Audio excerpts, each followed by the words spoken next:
En Adipados creemos que es fundamental el desarrollo personal y profesional como factor de cambio para hacer del mundo un lugar más justo. Porque al conocernos y educarnos podemos desarrollar nuestros talentos de forma integral y así crear herramientas para ayudar al resto. Este es un espacio para cuestionar, reflexionar y aprender sobre las temáticas que tanto te interesan, junto a expertas y expertos de diferentes áreas. Esta segunda temporada viene recargada e inspirada por las diferentes escuelas de Adipa, con nuevas secciones e invitados que te sorprenderán. ¿Qué esperas? Dale play a esta nueva aventura.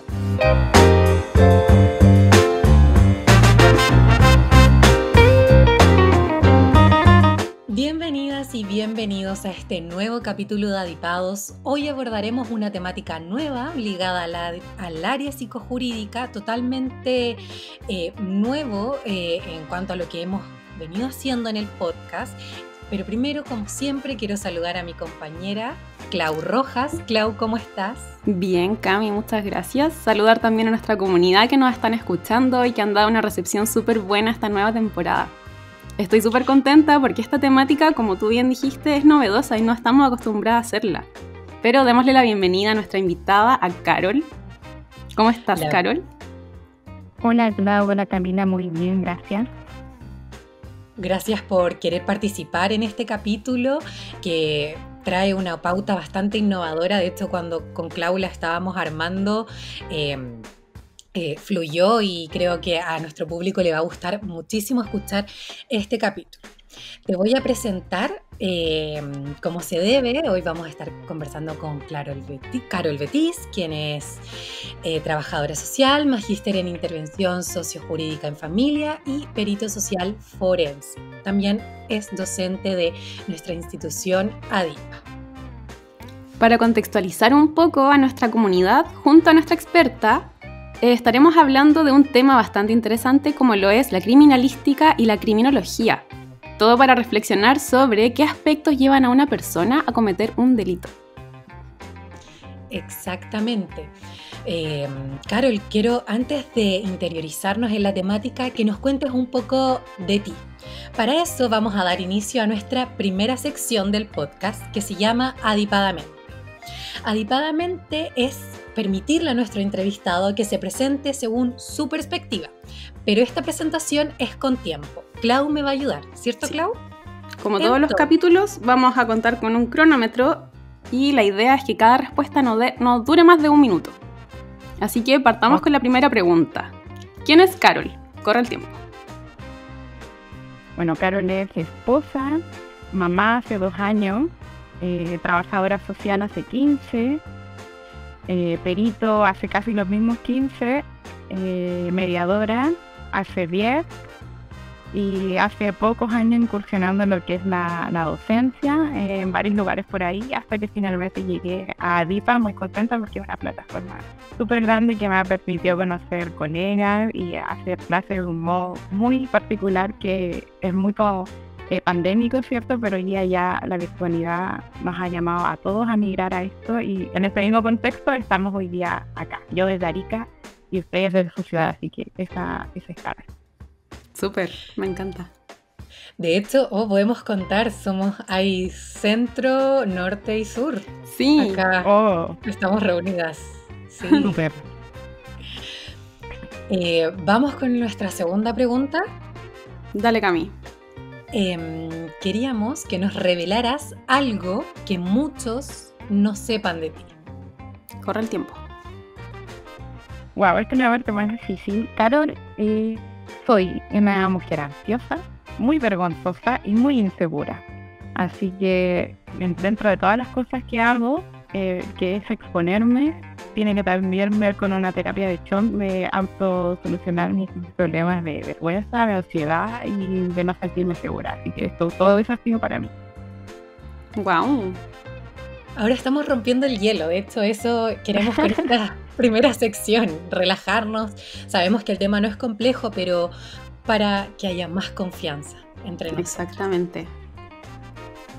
Voy con la tercera pregunta entonces, Carol. ¿Qué o cuáles son los aspectos más desafiantes de tu trabajo? Esa es una muy buena pregunta porque cuando traté como de imaginarla, dice ser imparcial, ya, en todo ámbito de la vida y en lo profesional. En mi oficio como perito y como mediadora, la imparcialidad tiene que ser una cosa que tiene que estar en tus dedos cuando estás en el teclado haciendo finalmente lo que te piden. Entonces, tratar de conocer la verdad a través de dos personas que te cuentan una historia muy diferente y formarme yo la verdad para ayudar, en este caso, al proceso judicial, es lo más desafiante de mi trabajo. Qué complejo. Sí, porque al menos desde mi área, que es la psicología, siempre se nos inculca que la objetividad como tal nunca existe, pero en cambio en tu área sí tiene que buscarse al menos lo más cercano posible a la objetividad. Exacto, me cuesta mucho llegar a ello y con esta misma ansiedad e inseguridad que decía hace un minuto atrás, siempre quedo con la duda de que reclamar a la otra parte de lo que dije, siempre alguien sale dañado en esta parte. Wow. ¿Y cómo trabajas para llegar a ese punto de imparcialidad? Bueno, ahí uno tiene que ser muy técnica, ¿cierto? Y uno se remite siempre, trata de llevar a cabo el trabajo con el método científico, ¿ya? Y siempre tratando de responder lo que te pidieron. Hay que ser muy conciso en esta esfera pericial, ¿ya? Porque si no, si mandan más información de lo que están pidiendo, se va a dar una interpretación, y sobre todo después cuando uno tiene que ir a un tribunal a defender lo que escribiste, te ves enfrentado ahí en un escenario tal Coliseo Romano donde te expones a la defensa y al Ministerio Público a defender lo que escribiste, lo que dijiste. Así que siempre uno tiene que estar ahí muy precisa en lo que está escribiendo finalmente. Vamos con la siguiente pregunta y es: ¿cuál es la creencia más errática que se tiene de tu trabajo? Esta es la parte más chistosa, que cree que uno casi trabaja en alguna serie al estilo CSI. Cuando uno dice que es perito, cuando uno dice que está involucrado en el área de la criminología, piensan que uno, como yo siempre digo en los cursos, usa este busito blanco, ¿cierto?, de la típica escena del crimen, que hace con esa bandita que aleja la zona de los hechos, y no tiene nada que ver con eso desde la parte en que yo intervengo. Entonces todos dicen, oh, qué bacán, no ando buscando huellas, ando buscando muertos, nada que ver con eso. A mí me surge una pregunta que es respecto a ser mujer y ser perito. ¿Cómo ha sido tu experiencia? Mira, es un área bastante extraña porque, como en todo orden de las cosas, es un área que está, entre comillas, dominada por los hombres, ¿ya? Porque ellos, evidentemente, hace mucho más tiempo eran más son profesionales antes que nosotros ingresáramos a la universidad. Por lo tanto, muchas de las instancias donde uno misma estudia para perfeccionarse son inducidas por hombres, ya los conducen hombres. Entonces, después uno, cuando empieza a ser perito, a ser, como bien proviene del latín, a ser experto, uno tiene que validarse desde ese mismo ámbito. Entonces, muchas veces juega en contra que eres la única mujer. Ya te enfrentas a un magistrado que es hombre, a un fiscal que es hombre, a un defensor que es hombre, y tú eres el perito. Y más encima te llamas en masculino, no eres perita, ya, porque la palabra perita no existe. Entonces, por más que uno quiera hablar de feminismo y darle un toque a eso, uno es perito, no es perita. Así que es bastante complejo, pero es bastante interesante y novedoso, porque cuando uno se capacita y asimismo ve cuando uno capacita en resto, hay bastantes mujeres ya. Entonces se está dando vuelta un poco la tortilla, quizás no vamos al 50-50, pero vamos avanzando harto. Eso te iba a preguntar, si tú te sitúas 10 años en el pasado, ¿ves avances en este ámbito hoy en día? Sí, evidentemente. De hecho, cuando yo estaba estudiando, justo me tocó la reforma de los tribunales de familia, no habían juezas en ese tiempo en la ciudad en que yo trabajaba, y hoy día es casi 50-50 y es súper natural tener magistradas mujeres, fiscales mujeres hoy día. Por ejemplo, en mi región, la fiscal regional es mujer, entonces es como, para mí me es natural ahora, claro. Pero en el ámbito pericial todavía cuesta un poco más encontrar peritas expertas. Ojalá que sigan avanzando las cosas entonces de aquí en adelante. sobre todo para quienes se están formando. Exacto, sobre todo en mi profesión, que es una profesión muy feminizada, el trabajo social. Son muchas más las mujeres que somos trabajadoras, asistentes sociales versus los hombres, así que somos más las mujeres que podemos referir. Exactamente. ¿Pasamos a la siguiente sección, Cami? Vamos a la siguiente sección que lleva por nombre ¿Qué pasa en el mundo? ¿Qué pasa en el mundo? Es una sección donde analizamos una serie de noticias y vamos contextualizando acerca de por qué sucedió o haciendo como un análisis o reflexión de ellas. Pero antes de comenzar con esta sección y las noticias que seleccionamos para hoy, te queríamos hacer unas preguntas más generales. ¿Cierto, Clau? Sí, para aclarar algunos conceptos y que ocupemos un lenguaje que sea correcto, ¿no es cierto? Carol, ¿cuál es la diferencia entre la criminalística y la criminología? ¿No son lo mismo?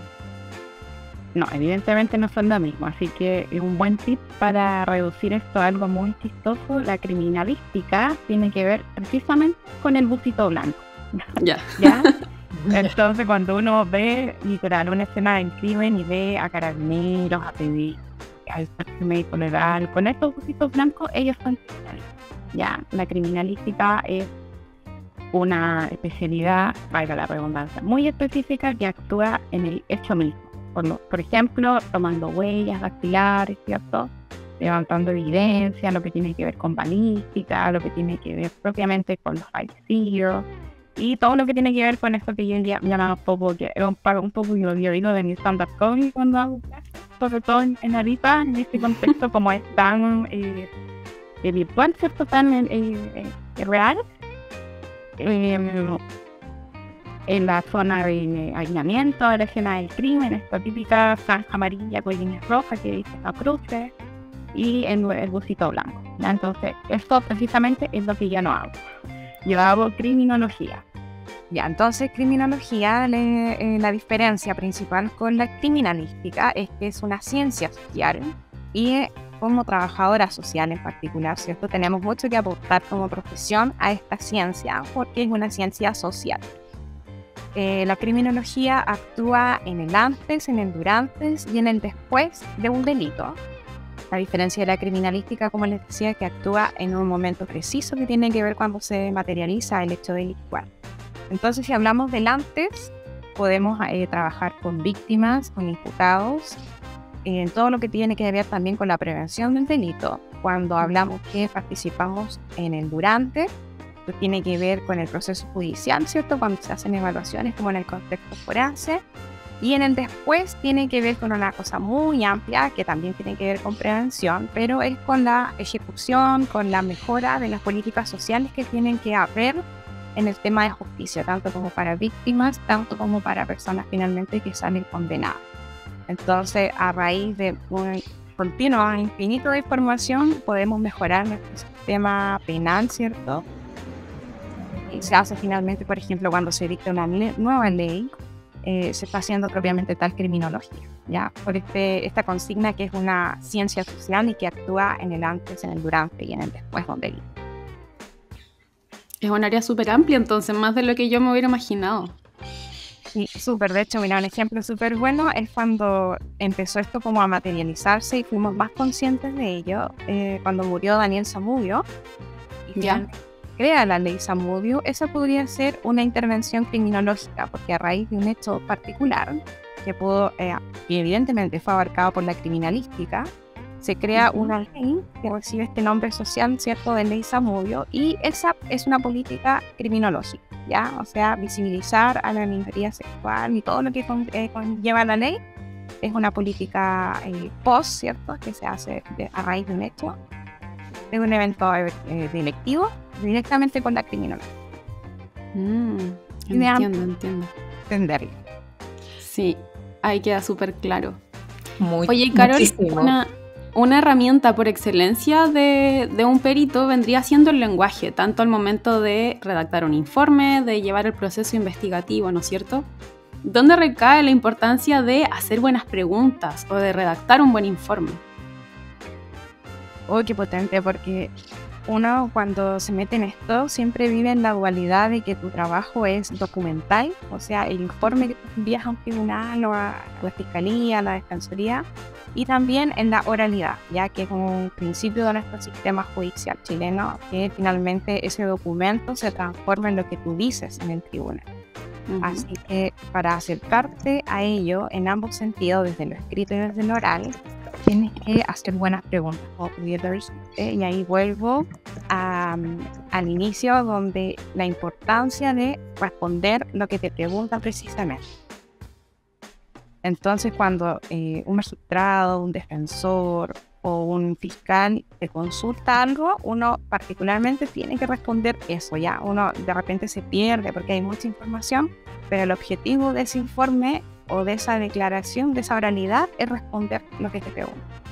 Así que parte de la especialización que uno toma es aprender a hacer preguntas, preguntas abiertas, preguntas cerradas, como objetivizar la verdad, todo lo que tiene que ver con las fuentes de información primaria, secundaria, documental. Entonces ahí es donde uno se nutre para finalmente, cuando llega al foro, al tribunal, valerse también de técnicas de expresión y de oralidad para también dar una buena declaración. Y ahí es como una parte más dramática para mí, porque con lo que les acabo de confesar, esta particular ansiedad, ser muy insegura y ser vergonzosa, cuando voy al tribunal yo siento que actúo. Es otra cara en la que está ahí, porque nada de eso pasa, porque estoy como muy segura en lo que hago, en lo que digo, entonces me refuerzo en ese sentido en superarlo. Pero, por ejemplo, cada vez que tengo que hacer clases, me vuelvo a exponer porque es un área que recién estoy explorando, entonces ahí vuelvo como a la inseguridad, a la ansiedad, cosa que está pasando en este minuto para que están viendo. Pero vamos súper bien. Qué bueno que partimos contextualizando con estas preguntas. A mí por lo menos me aclaró muchísimo la información. Y ya continuando, pasemos al análisis de las 3 noticias que seleccionamos y te quería mencionar la primera. La primera habla que en 2022 Chile alcanzó una mayor tasa de homicidios, violaciones y porte ilegal de armas. Esta fue una noticia redactada por La Tercera a raíz de diferentes estudios que se hicieron. Y la primera pregunta es: ¿qué te dice esto a ti? ¿Qué está pasando en nuestro país? Ya, esto es súper potente porque acá hablo como ciudadana, como mamá. Y uno dice en lo primero, hoy, ¿para qué traes al mundo a un hijo siempre con todo esto que está pasando? Entonces, a veces cuando uno actúa en el sistema, la gente piensa que uno defiende a alguien que no tiene derecho, ¿cierto? A un delincuente, a un agresor. Entonces, ahí es muy difícil. Esto mismo que yo les decía al inicio, ser imparcial, ser objetiva. Entonces, la violencia es un fenómeno social, ¿cierto?, que va evolucionando a medida que nosotros mismos como sociedad y como seres humanos funcionando. Hay muchos factores a la base para tratar de entender una conducta delictual, y ahí hay varios enfoques, varios autores que nos ayudan a tratar de no salirnos de ese foco, ¿ya? Y en ese sentido va a ser muy importante entonces que entendamos que los procesos que están pasando hoy día, sobre todo de violencia, no son algo meramente patológico, ¿ya? Violencia no es una enfermedad. Entonces las personas que infringen la violencia en cualquier sentido de la palabra no es una persona enferma. Esa es la primera consigna.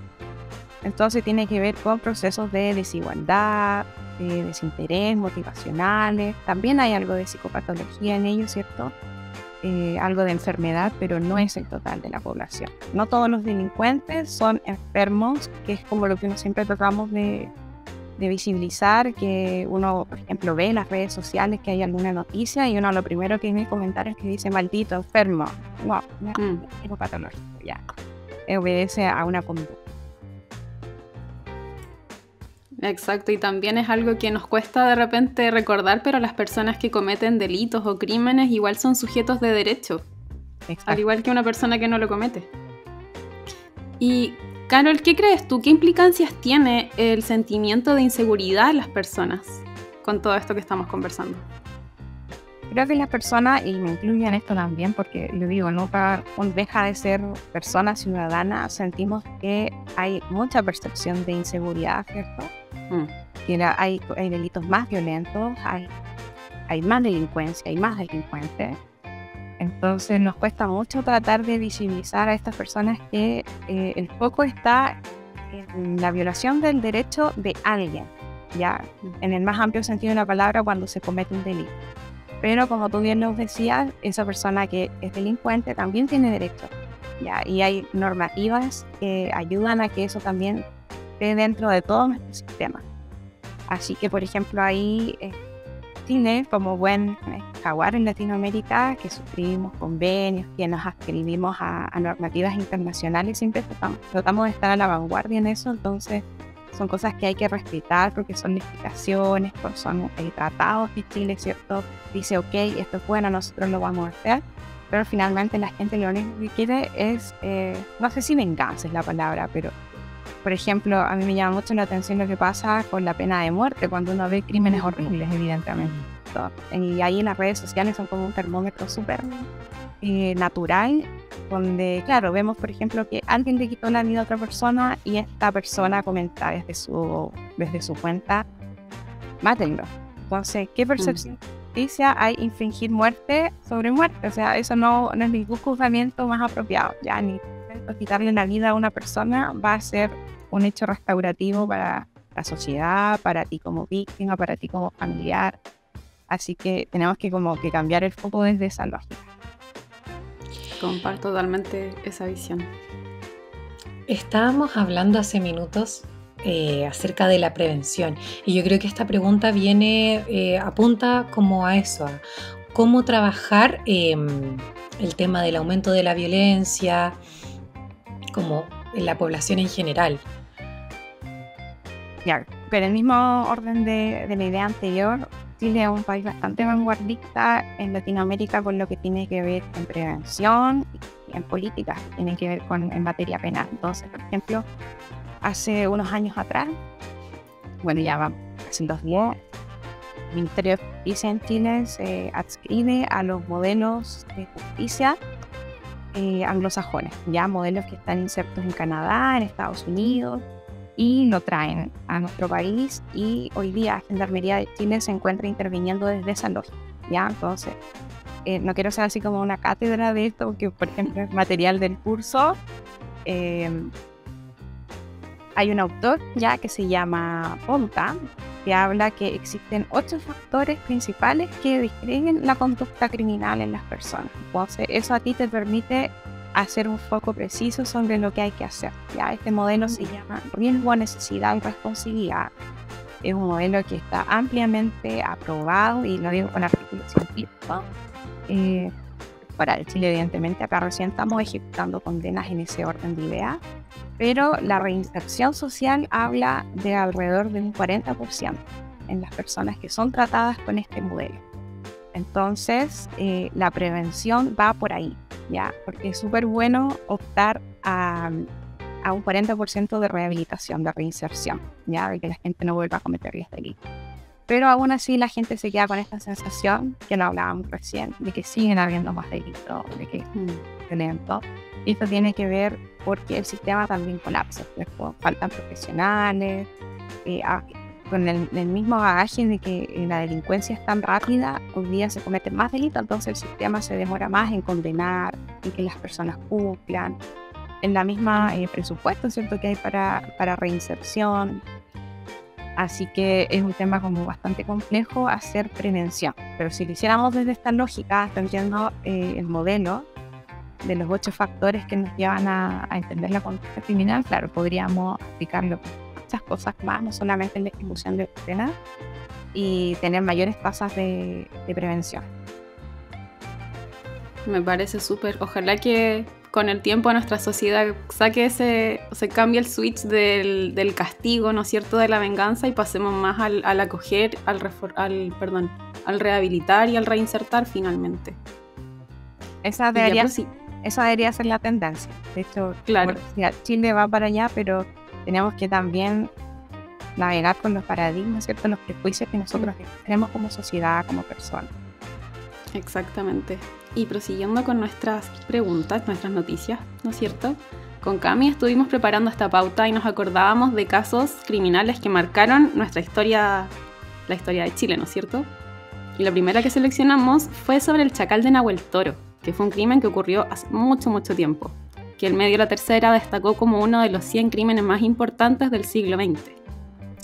Bueno, para quienes no lo conocen, él era un hombre llamado Jorge del Carmen Valenzuela Torres, que fue un campesino chileno quien asesinó a su pareja y a sus 5 hijos en 1960, por lo que fue condenado a muerte, como era legal, me imagino, en ese tiempo.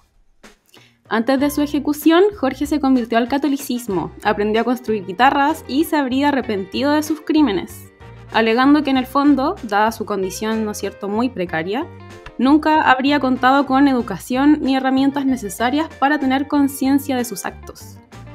¿Cuál es tu perspectiva, Carol, sobre este caso? Ya, qué buena introducción, porque es un caso que uno suele estudiar cuando empieza a meterse en la criminología y tiene mucho que ver con el modelo que les acabo de insertar. Entonces, mira, muy cortito. Estos 8 factores, como para ponerle nombre, asumo que van a ver y escuchar esta instancia, son personas que están interesadas en la temática. Entonces, los autores nos indican que estos 8 factores son la historia delictual que pueda tener ese delincuente, los factores que tienen que ver con la educación y el empleo, los factores que tienen que ver con la familia y con la pareja, temas relacionados al uso del tiempo libre que tiene el delincuente, ¿cierto? Ya lo estamos tratando dentro del sistema.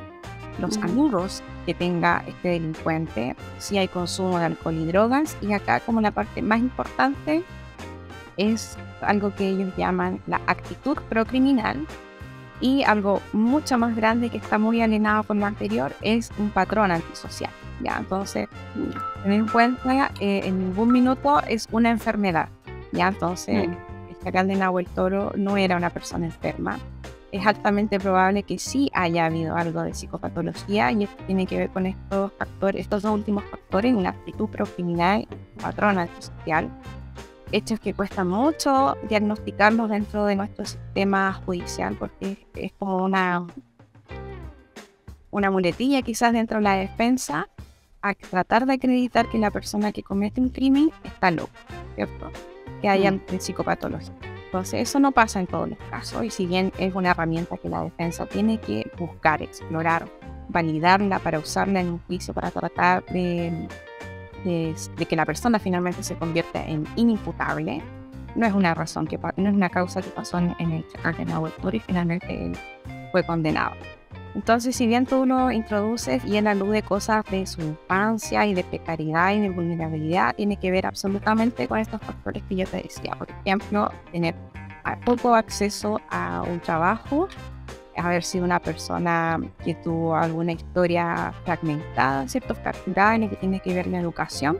Entonces él era, hasta donde recuerdo, ¿cierto?, era analfabeto, y parte cuando se inserta en el sistema penal no es una obligación estudiar. Entonces él recién en ese contexto muy adulto logra aprender a leer y escribir, ¿cierto? Entonces esa herramienta ya te permite socializar desde otro punto de vista. Y asimismo podemos ya asumirlo que familias con 5 o 6 hijos es una realidad que no se da en nuestro tiempo. Entonces también habla mucho de las carencias económicas y los factores de vulnerabilidad que pudo haber tenido esa familia para finalmente que esta persona cometiera estos delitos. Evidentemente hay factores de riesgo, que es el consumo de alcohol y droga, que muchas veces está presente.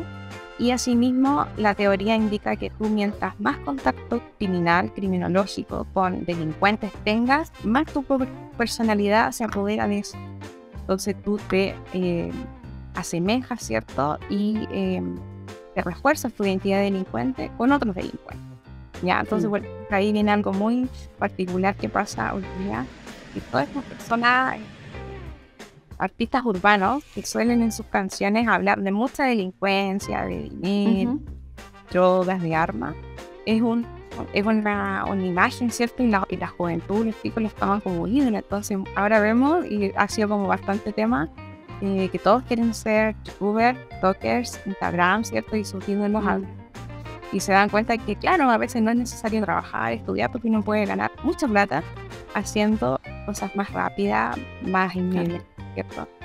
Y ahí está este factor que es muy, muy importante, que se llama actitud procriminal, ¿ya? Y ahí entra todo lo que tiene que ver con nuestras distorsiones cognitivas. Entonces nosotros venimos de una generación donde casi obligatoriamente era estudiar, ¿cierto? Y ya no solamente el cuarto medio, sino que te inculcaban tener este cartón para que uno se defienda solo. Entonces uno se empieza a inmiscuir en ese mundo y entiende que eso es como lo más aceptable. Y ahora nos estamos encontrando con generaciones que quieren cosas muy inmediatas, ¿cierto? Con suerte terminar la enseñanza media y ganar plata porque te ven, siguen. Esas te quieren como imagen. Entonces ahí están las distorsiones cognitivas de la juventud, siento que están siendo como modeladas por estos nuevos ídolos que tienen, que cantan muy bien, tienen todo de redes sociales, incluso no se sabe las leyes y todo el asunto, pero si tú te pones a analizar, hay una en su lírica, ¿cierto? Hay cosas que son muy delictuales. Un análisis súper interesante. A mí me parece un caso muy fascinante este del chacal de Nahuel Toro. Y por si a alguien le interesa adentrarse más, hay una película que es bien antigua, está en blanco y negro, que la pueden ver, que creo que también se llama El chacal de Nahuel Toro. Se llama así. De hecho, la Clau tenía una reflexión bastante interesante de qué pasaría si ese caso sucediera en la actualidad. ¿La quieres compartir, Clau? Sí, lo que pasa es que personalmente a mí me conmueve mucho el hecho de que él haya verbalizado que su precariedad, su falta de acceso a oportunidades pudo haberlo llevado a cometer este crimen. Eso a mí como que me remueve mucho. Pero yo no sé si este mismo caso y esa misma reflexión me llevarían a esa misma empatía hoy en día en el 2023 si ocurre algo así. Yo no sé si me pasaría lo mismo personalmente. Así que es como... no sé, me genera mucha discrepancia. Es súper alto ahí porque, por ejemplo, con estos 8 factores que yo te hablaba, es como casi una puntuación. Entonces, a mayor número de factores que tengas, mayor es tu nivel de riesgo de cometer el delito. Claro. Entonces, yo asumo, sin conocer, así como haber indagado criminológicamente al chacal de Nahuel Toro, es de haber sido una persona de alto riesgo, ya por toda la historia de vulnerabilidad que tiene que ver con su familia, con la educación, con el empleo. Así que, claro, uno trata hoy día de ver al delincuente con estos 8 factores y entender que va a ser una persona que va a tener un riesgo alto, o riesgo medio, o riesgo bajo de volver a cometer el delito. Entonces el sistema trata de poner los recursos en aquellas personas que tienen mayor riesgo para bajar la reincidencia y la delictualidad. Pero nos falta mucho por hacer porque siempre faltan profesionales en esta área.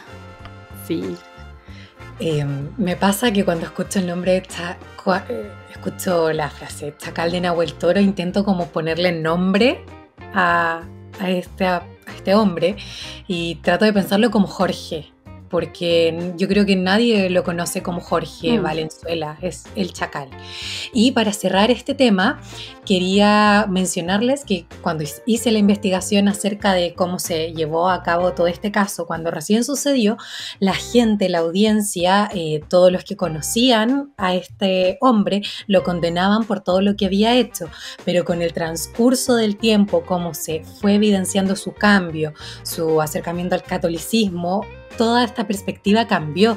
De hecho, llegó hasta ser promovido un indulto presidencial. Obviamente fue negado, la ejecución se realizó igual, pero cambió la perspectiva de muchas personas. La información y saber que en él le habían dado como una oportunidad. Y también seleccionamos otra pregunta de un caso bastante conocido, como lo fue el Antares de la Luz, de una secta en Coyihuay, en la región de Valparaíso, donde esto estalló debido a que 4 personas quemaron vivo a un bebé. Todos sabemos que este caso remeció Chile, y desde tu perspectiva, ¿qué desprendes de este camino del delito? Porque esto es bastante diferente, estamos hablando de una secta. Y bueno, ahí opera estos dos últimos factores que yo les decía que eran muy importantes dentro del modelo, que es la actitud procriminal y el patrón antisocial. ¿Ya? Entonces, definitivamente cuando empezamos a hablar de sectas, por ejemplo, hablamos ya de personas que tienen algo de psicopatología, ¿cierto? Hay algo ahí de base que permite que estas personas se salgan de esta conducta normal, típica, ¿cierto? De lo socialmente esperado, de lo que nosotros llamamos las normas sociales, ¿ya? Las normas y convenciones sociales. A nosotros nadie nos dice, o muy pocas veces en nuestra infancia, en nuestro trayecto de ciclo vital, nos dice no mates, porque es algo que ya es inherente, ¿cierto? Respetar la vida humana. Pero estas cogniciones están trastocadas, ya son como unos lentes que estas personas que están en la secta se ponen, que ven la realidad de otra forma, que hace que finalmente a través de las carencias y se refuerza esta personalidad, se juntan con otras personas que son muy parecidos a ellos. Por eso finalmente se conforman las sectas, ya, porque hay un líder, hay una persona que tiene una idea, una ideología, hay personas carentes en el más amplio sentido de la palabra, económico, familiar, amoroso, a lo mejor un abuso de sustancias, que hacen que finalmente diga, oye, sí, yo voy a seguir a esta persona, me parece cool lo que dice, lo que profesa, y de ahí vemos que viven en comunidad, tienen sus propias normativas, a veces sus propias reglas, y esto ya se sale de lo social, ¿ya? Es como el típico, la imagen del ermitaño que vive en la punta del cerro, ¿cierto? Que no convive con nadie, pero él no le hace daño a nadie. En cambio, una persona que está en una secta, claro, ahí se están trastocando las normas, las convenciones sociales y finalmente llegan a este acto tan macabro, ¿cierto? Como quitarle a un pan. Entonces ahí definitivamente hay psicopatología, si bien en el caso de Chacal de Nahuel Toro es altamente probable que eso sea así, pero el crimen es algo individual en él. Acá en el tema de la secta se potencia y ya por el hecho de hacer un tema apelativo grupal, podemos hablar ya de la sospecha de psicopatología es más alta. Entonces ahí el patrón antisocial sí o sí es evidente.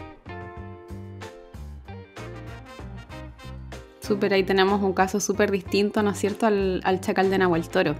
Carol, y más allá de estos factores que estamos conversando ahora, ¿qué aspectos te llaman más la atención de este caso? Que es súper, súper amplio, hay mucho que analizar al respecto. Como que es increíble que esto pase en Chile, porque sentimos que nuestra delincuencia tiene que ver con algo más común, ¿cierto? Como el típico delincuente chileno que está como casi estigmatizado, pero estas cosas que se escapan a esta curva de lo normal, son casos que precisamente uno cuando se mete en el área causa como casi morbo a uno, ¿cierto? Saber quiénes eran, darle una cara a esta persona, a este líder. Por ejemplo, yo me acuerdo que crecí sabiendo que existía la película de Chacal de Nahuel Toro, pero cuando empecé a incursionar en esto fue necesario verla, ya para entender también, por ejemplo, un poco de la criminología de aquellos tiempos que yo ni siquiera existía. Entonces, cómo también la prensa, cómo las redes sociales lo absorben, ¿cierto? Una noticia que fue pensado y cómo hoy día se maneja. Así que es bastante interesante porque a veces uno, cuando se da cuenta que le gusta esto, es como la típica persona que alucina con las series, con las películas Netflix que tienen este corte. Sí. Un poco de homicida, de CSI. Pero cuando pasa como en tu país, oye, esto se parece a la serie que vi. Entonces uno trata ahí de unir como lo más llamativo en estos casos que son tan particulares. Claro, como esa frase bien cliché que dice que la realidad supera la ficción, yo creo que aplica totalmente para este caso. De hecho, cuando ocurrió el tema del caso de Ámbar, revivieron en el capítulo de Mea Culpa, cuando ya se había tratado este tema en el primer homicidio que había cometido ese delincuente. Entonces uno dice, voy a volver a ver el capítulo para ver qué había, qué no vi, cómo se complementa con este hecho delictual en segunda instancia. Entonces ahí es muy interesante la inmediatez que tenemos hoy día de las redes sociales, de las plataformas donde se albergan series, y uno permite también como que la fantasía tiene también algo de realidad. Entonces definitivamente quienes escriben, dirigen, hacen estas series, estas películas, también tienen un gusto por esto. Entonces algo saben y también se logra ver ahí cuando uno lo ve en la pantalla. Sí, de todas maneras. A mí me cuesta pensar que, porque Antares, que era Ramón Castillo, este hombre, se creía Dios, básicamente. Eso era que él era Dios en la tierra, que este niño que mataron era un demonio que había que destruir, y uno lo piensa y es como, ¿qué pasa? Como, por eso es muy interesante de analizar. Y ya con estas 3 noticias de las cuales conversamos, me gustaría que diéramos paso a nuestra siguiente sección, que se llama Comunidad Adipa. Comunidad Adipa es un espacio que nos gusta interactuar con nuestra comunidad a través de redes sociales. Ayer se realizó una dinámica en la cual le consultamos a nuestra comunidad qué le interesaría saber sobre el capítulo, que era criminalística y criminología, que lleva a una persona a cometer un delito. Y recibimos bastantes comentarios y quisimos primero seleccionar un audio, que lo voy a poner a continuación para que lo escuchemos con atención. Con la crianza y en el fondo más allá como la experiencia de la vida también, te va enseñando también un poco el control de impulsos. No solo también uno piensa como no sé, un asesinato o algo así, puede ser más desde la rabia, la envidia, ejemplos como que uno ve típicamente en películas, pero también si va una persona en la calle o etcétera. Y por ejemplo, yo veo algo que me gusta, yo sé que no puedo robarlo porque tengo ese control de impulsos. Pero eso claramente va también con como las experiencias de la vida, con lo que a uno le han enseñado para poder frustrar también lo que este impulso que uno tiene. Ella fue Catalina Oporto, a quien le agradecemos su participación.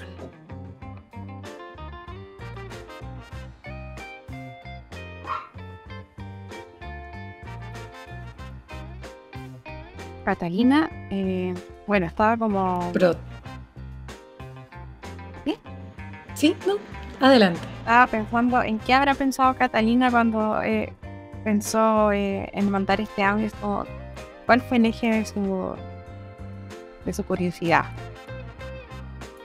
Y me gustaría responder de lo que le he contado del modelo, ¿cierto? Y hay una pregunta que yo siempre hago en clases cuando doy, y finalmente, y me gustaría hacérsela a ustedes también, como una dinámica. Me voy a tomar la animación del programa. Para sí, ¿el delincuente nace o se hace? Con lo poquito que hoy día han entendido sobre la criminalidad. Para mí se hace. ¿Algún argumento ahí? Creo que muchos factores contextuales inciden en cómo él se va a desarrollar o puede llegar a ser. Yo por mi parte no me puedo casar con una, para mí son ambas. Yeah. Porque ciertamente puede haber una predisposición genética a desarrollar una psicopatología, por ejemplo. Y también hay, una carga genética súper importante implicada en eso, pero al mismo tiempo, como bien dice Cami, nuestras circunstancias de la vida de repente nos llevan a ser quien somos y a actuar como actuamos. Entonces uno, claro, no elige su entorno familiar ni la realidad sociopolítica en la que nació. Entonces, para mí son ambos. ¿Y para ti? Para mí, sí, también coincido contigo, son ambos. Si tuviéramos que hacerlo como de manera porcentual o echarlo en una balanza, gana mucho más lo medioambiental. Yeah. Porque con esta lógica de que no todos los delincuentes tienen algo de psicopatología, están enfermos.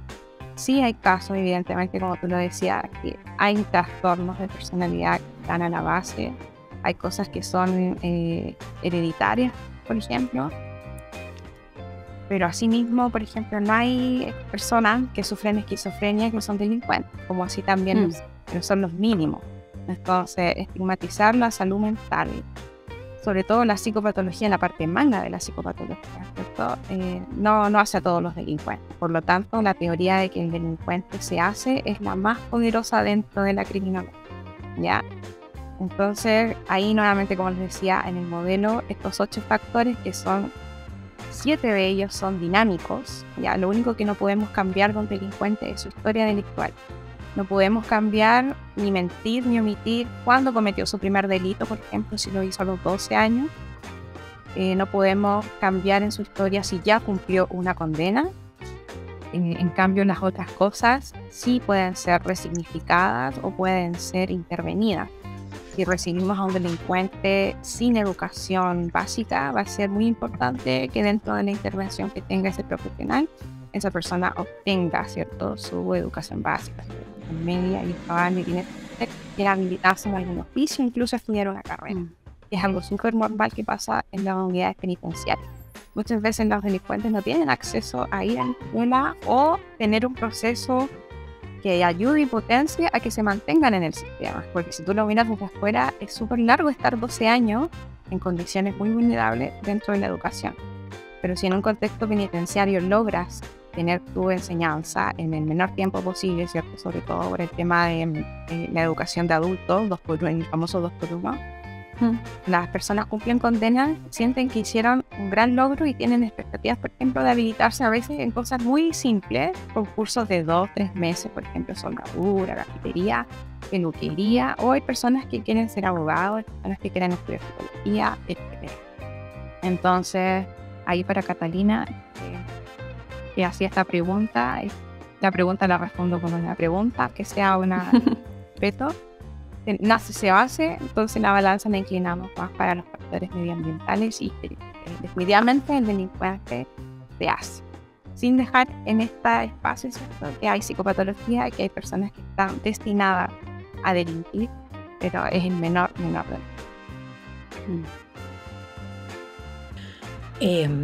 Yo tengo una pregunta, quizás, o sea, no yo, pero que quiero rescatar un comentario que nos hizo una persona, la dinámica que realizó la Clau acerca de este capítulo.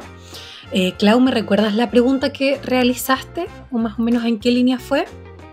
Sí, la pregunta que realizamos era: ¿qué crees tú que lleva a una persona a cometer un delito? Ya, y en ese caso Javiera Yáñez nos contestó amor tóxico. Yo sé que da para mucho, podríamos hablar, pero me gustaría quizás elegir un camino para que podamos desarrollarlo brevemente. Me da risa el amor tóxico porque en algún minuto se deformó eso y estaba la tóxica y estaba el víctima, ¿cierto? Entonces como que la mujer nuevamente siempre es la tóxica, porque el hombre no, casi nunca es el tóxico, y al revés, el hombre es el víctima siempre de esta tóxica. Entonces, cuando vemos, por ejemplo, crímenes en contexto de género, y quiero decir género persona, no solamente delitos hacia la mujer, el agresor en su mayoría siempre es hombre.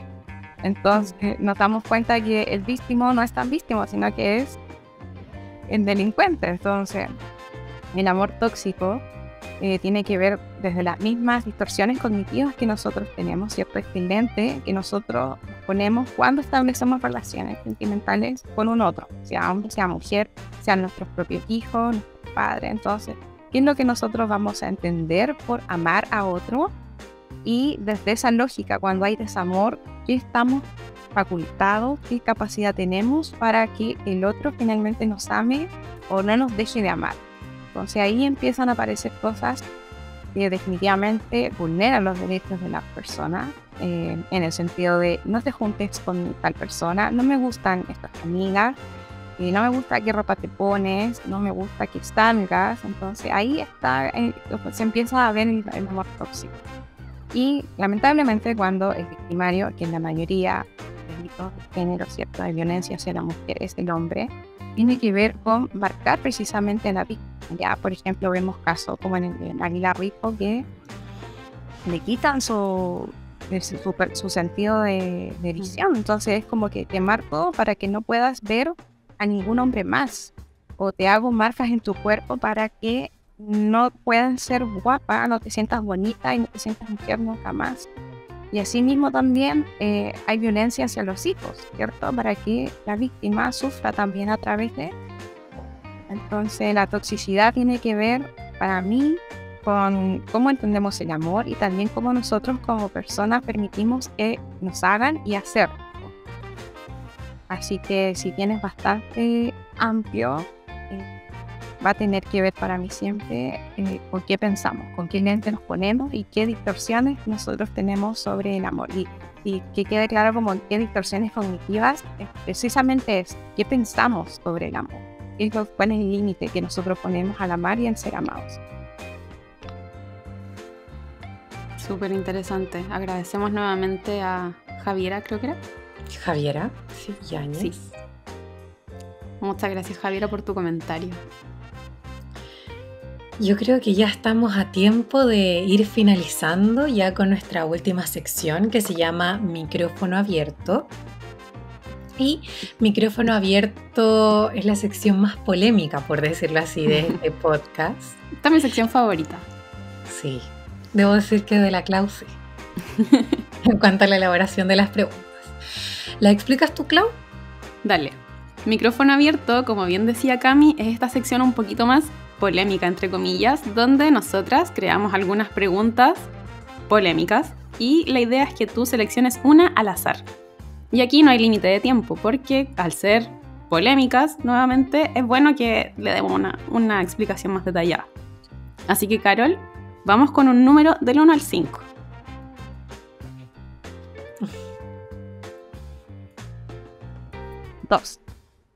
Dos. La pregunta número 2 dice: ¿qué estrategias usas para recordarte a ti misma que quien comete un crimen es un ser humano? Pucha, yo soy muy técnica, entonces siempre trato de recordar lo que he estudiado, ¿ya?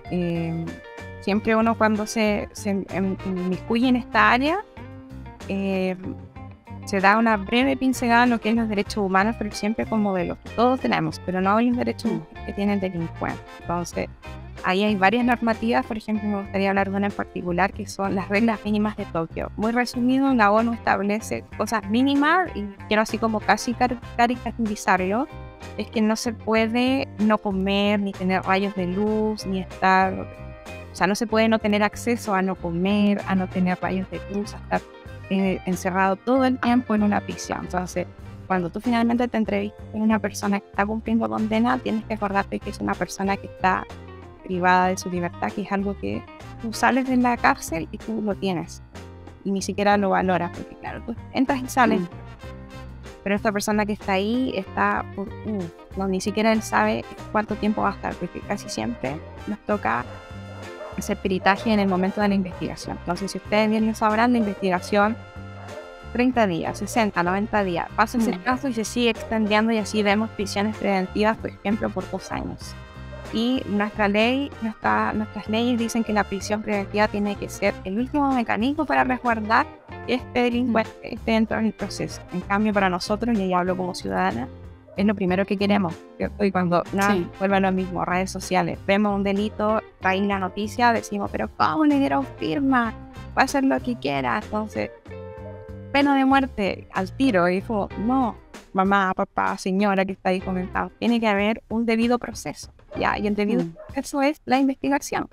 Si la persona es culpable, bueno, tendrá que pagar como lo dice nuestra justicia. Y ahí nuevamente viene la percepción de insatisfacción. Es como, le dieron 1 año, le dieron 3 años, más encima firmando. Entonces, ahí nuevamente salta que vuelva la pena de muerte, ¿cierto? O que se seque en la cárcel. Y algo que a mí me apesta es que dicen, maldito perro. ¿Qué tiene que ver el perro? No, yo soy muy dog lover, tengo 4 chihuahuas. Uno da la delincuencia, un trastorno, un delito a un perro. Que no tiene nada que ver. Entonces,